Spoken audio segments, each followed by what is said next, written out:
It was a crisp Halloween night in the little town of Willow Creek. Streets glowed with jack-o'-lanterns, and kids dressed as witches, pirates, and superheroes wandered from house to house, their laughter filling the air. Everything seemed perfect, until it wasn't. As the children reached the last street of their trick-or-treat route, a sudden gust of wind blew out the streetlights, plunging them into darkness. That's when they saw it. A ghostly figure darting between the houses, snatching candy bags right out of kids' hands. "Hey, that's my candy!"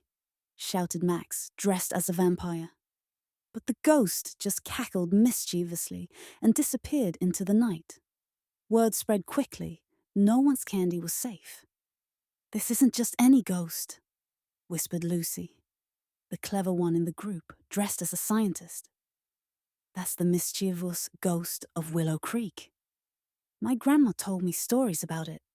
Every 50 years it comes back to steal candy." "Steal candy? That's terrible!" exclaimed Emma, the fairy princess. "We can't let it ruin Halloween for everyone." Determined to save the town's candy stash, the kids formed a plan.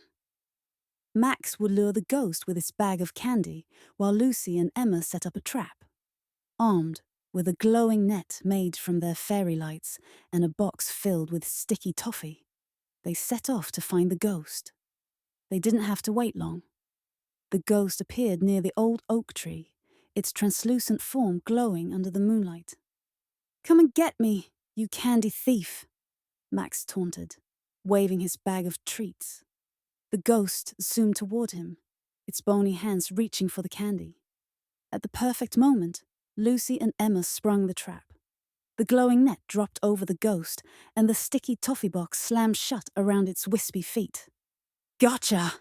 Lucy shouted triumphantly. But the ghost wasn't done yet. It struggled and wailed, its voice echoing like a haunted wind. "Why do you care so much about candy?" it moaned. "It's not just candy," said Emma. "It's Halloween spirit.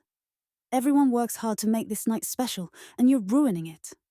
The ghost paused, its glowing form flickering. I never thought about it that way," it said, its voice softer now. "I used to love Halloween too, but no one invited me to join the fun when I became a ghost. So I started stealing candy instead." Max stepped forward.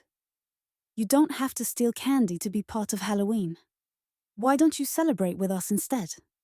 Surprised by the offer, the ghost hesitated.